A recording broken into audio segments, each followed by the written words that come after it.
Marcus Aurelius meditating on virtue while ruling an empire.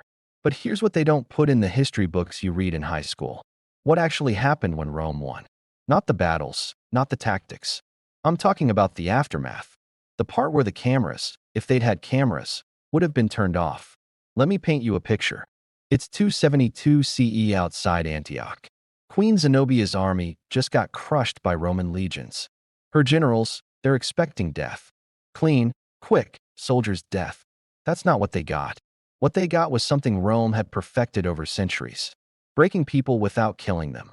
And if you were a woman who wore a crown, yeah, it got worse. See, here's the thing about Roman law that nobody really talks about. Once you lost, I mean really lost. Like your city fell or your army surrendered. You stopped being a person. Legally, the Romans had this concept. Agentum, law of nations they called it. Fancy name for a brutal reality. Defeat turned you into property. Didn't matter if you were a queen yesterday. Today, you had the same legal standing as the lowest foot soldier in your defeated army. Actually, scratch that. You had less because at least Roman citizens had rights. They couldn't be publicly beaten without causing a scandal. Couldn't be executed without a trial. But foreign captives, no protection. None. Zero. The 12 Tables. That's Rome's earliest legal code. Goes back to the 5th century BC, spelled it out pretty clearly. Prisoners of war belong to the Roman state, or they got divided up among the soldiers like I don't know like. Splitting up treasure and women of royal blood. Their crowns meant nothing once the chains went on.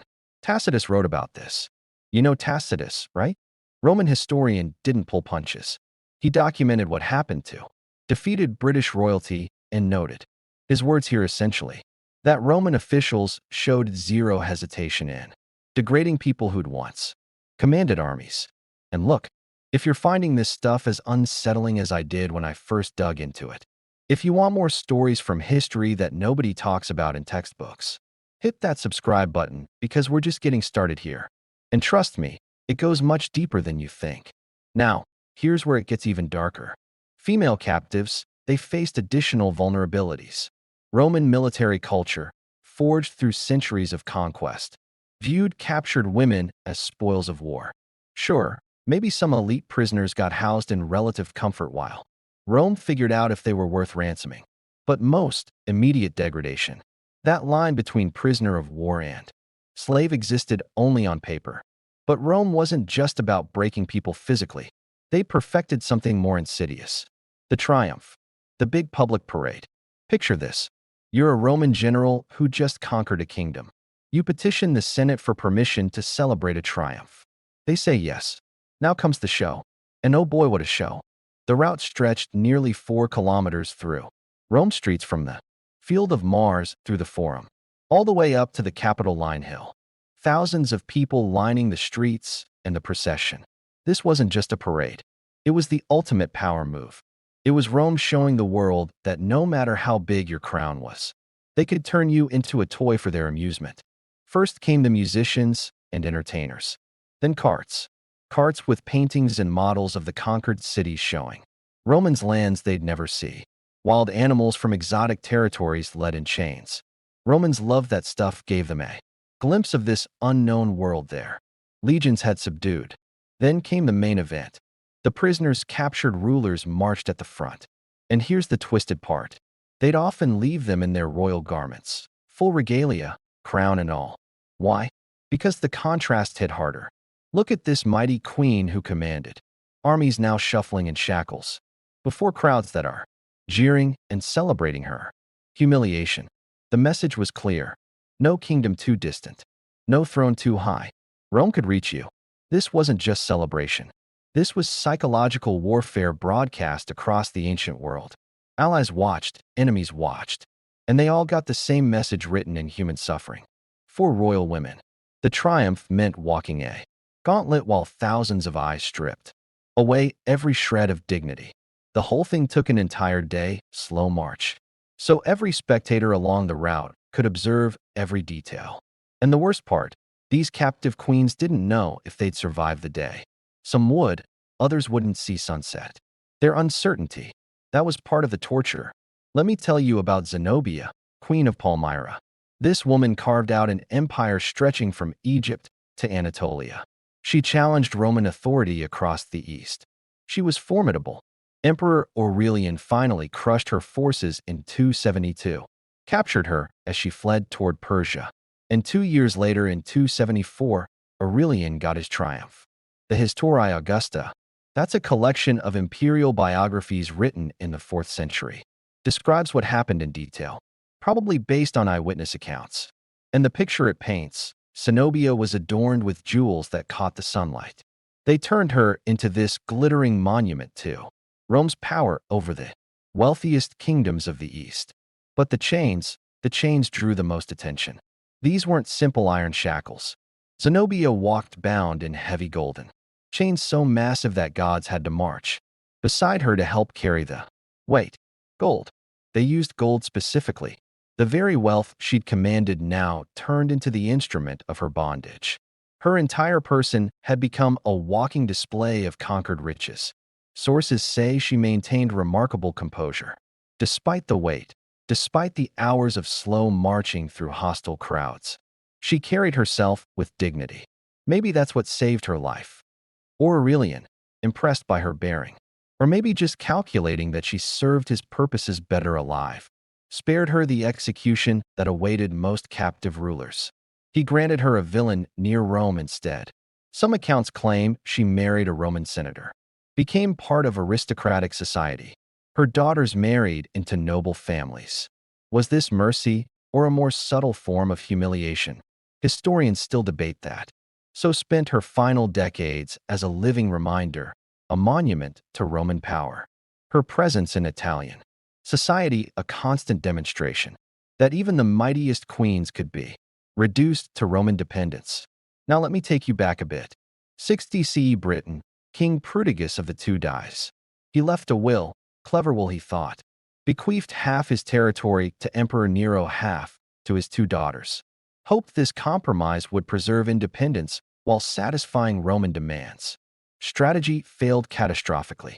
Roman officials led by the imperial procurator Dianus Catus ignored the will, completely seized lands and property, declared the entire kingdom forfeit, and when Queen Boudica protested, this is where it gets ugly.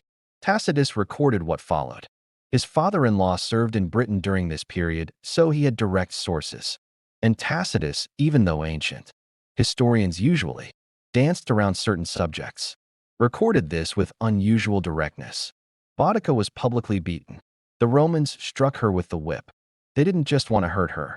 They wanted to humiliate her publicly. The Roman leather showing no mercy to her royal skin. To beat a Roman citizen required legal justification, procedural safeguards. To publicly beat a queen of an allied kingdom, that was deliberate humiliation. But the Romans went further. Boudica's young daughters, certainly unmarried, endured atrocities that Tacitus found too grim to describe in detail. Tacitus describes these assaults with sparse language that conveys even his own horror. Events that questioned Roman sensibilities about acceptable conduct. The abuse wasn't random violence. It was calculated degradation, designed to break the royal family and demonstrate Roman dominance. And it was public, performed before the two people. The message: this is what happens when you question imperial authority. The strategy backfired spectacularly.